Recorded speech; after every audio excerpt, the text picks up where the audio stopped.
everybody, Tom Coyle, another video on crisis leadership. And I want to talk about using the time to start thinking about contingencies. I had an earlier video, I'll link it here, but here's something I want you to think about. What happens in the worst case scenario? Thinking about this now. We had some neighbors just reach out, husband and wife, they both got the coronavirus. Husband may have to go to the hospital, wife not in that point yet, but their big thing is, oh my God, who's going to take care of the kids? This is the time to think about it. If you're healthy right now, don't have any symptoms, start thinking about this. If both you and your partner, you get sick, who's doing that? Normally my wife and I, we have our parents, but they're at risk. They can't get involved. So who is it? Start building that network now. Reach out to your neighbors. Reach out to somebody. Get a plan in place so someone knows this is what to do. And maybe you do that for them. So maybe like you go to your neighbor and say, hey, look, if something happens to you, I can watch your kids. Would you watch my kids? That type of thing. Have that plan in place. Figure out and how you communicate that when it's go time. Thinking about this now. Another thing to think about. If I took this away from you right now, I normally do this as a thing I do when I host these events live. If I took this away from you, I said, call your significant other. How many of you actually know your significant other's phone number? You speak in the Siri, like in my example, call Isabel. Memorizing phone numbers is a skill we typically don't have anymore. I mean, when I grew up, that's what we did. I mean, all those guys I went to high school with, I still have their numbers memorized from the time we were in school together. When we were in grade school, I still have their phone numbers memorized. That's not something we do now. So memorize key phone numbers if you got to call somebody. Your phone dies or you find yourself in the hospital. I mean, one time I was hit by a car while running, and I actually called. My wife and I were dating at that moment. I was able to call her because I had her number memorized from a hospital phone. Hey, honey, I know I'm supposed to be taking you out tonight, but I won't be joining you because I'm in the freaking hospital. Yeah, that was, I was not happy about that hospital thing, by the way. That's why I'm bringing that anger out. But yeah, think about this stuff now. We're already in this coronavirus, so we've already had a lot of things happen to get where we are now. But take some of that time. Maybe you put the kids to bed, where if you have family, whatever you do, plot some time out there to think through all of these scenarios. What happens if we both get sick? If we all get sick? Who can I call for help? Think about this stuff. Put it on a whiteboard. Put it on the refrigerator, wherever you put those types of things, so that you're ready when that emergency comes. Because when the crisis happens, you don't want to lose precious time panicking or yelling at somebody like, oh, you should have done this. How come you didn't do this? Oh, it's your fault. No, it's your fault. You don't want to have those moments. And that's what happens when you're stressful. You panic. You start lashing out. When you've already thought about it, even if something happens you didn't expect, because you've gone through this planning and processing, you're in a much better position. So think about that. Memorize phone numbers. Think about what would happen if something happens to, if you're a family, think about what happens if it happens to both of you, you and your partner. What happens? Who are you calling to get that help for your kids? What happens if you're in a car accident? What happens if you're in the hospital? Think about all these things that could happen. You get in a fight over toilet paper. Maybe you're just a bystander because no one I know would ever get in a fight over toilet paper, but some box hits your head or something.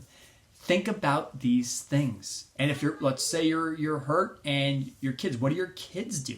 Do your kids know how to use the phone, no matter how young they are?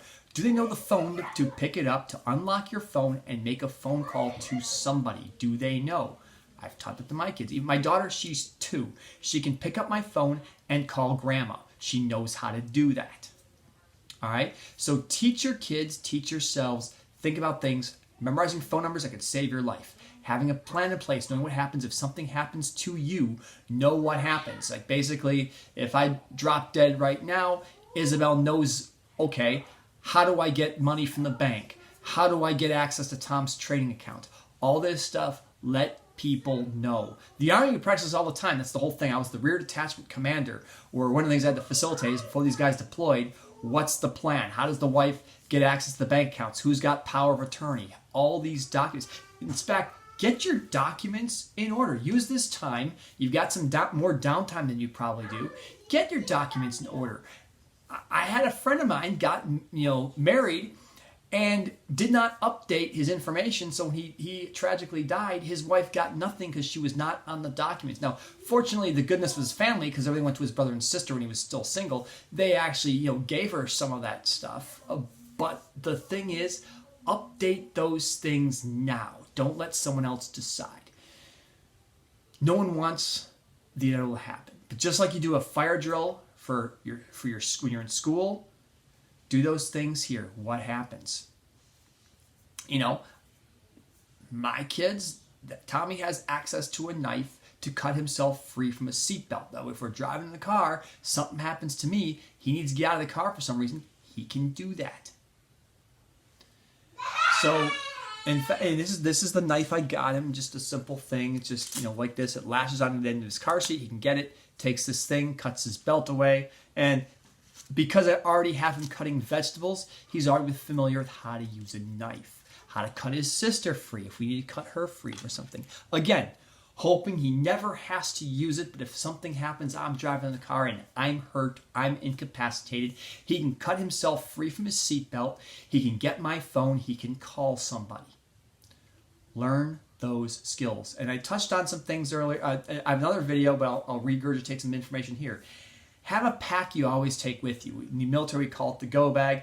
Take some things, just a small bag. Take some items, like a small knife. Some first aid items, maybe some ace bandages, your medicines, your Tylenols, and those sorts of things, some Band-Aids. And if you don't want a knife, get some scissors, something to cut with, because nothing sucks more than trying to rip out a Band-Aid and an ace bandage and you have nothing to cut with. Or if you had to cut something in there, have a cutting device, a lighter in case you got to make fire. Because I'll tell you what, I've done making the sticks together and doing that thing. It sucks. Or trying to do it in the rain. Get a good butane lighter. Butane lighters are not susceptible to wind. Little hard to travel with if you're getting on an airplane, but at least you're just no one's got an airplane these days. Have one of those with you. Much easier to start a fire. Those little stick things, of course, those are great, but you try outside to use those things. They're great for lighting a birthday cake inside. Outside, they kind of suck. Butane lighter, it's also smaller. Think about these things. Do your kids know how to use these things? Teach your kids. I know it's like, oh my God, if my kid does, he's going to set the whole porch on fire. Not if you teach them right. So think about it. I put that on you on what age you decide to introduce these things, but introduce things because if something happens to you, something happens to your spouse, it might be the kids fending for themselves, and they have to know how to get help, how to call help, and how to do some certain remedial things can save some lives. Thanks for watching. I hope I'm not too dramatic here, but these are the things to think about. Use your downtime to think through these things so when the crisis hits, you are ready to go. You got a plan. Take care, stay safe, and we're hoping that you all you manage to stay healthy through this, but prepare for that rainy day. Thank you.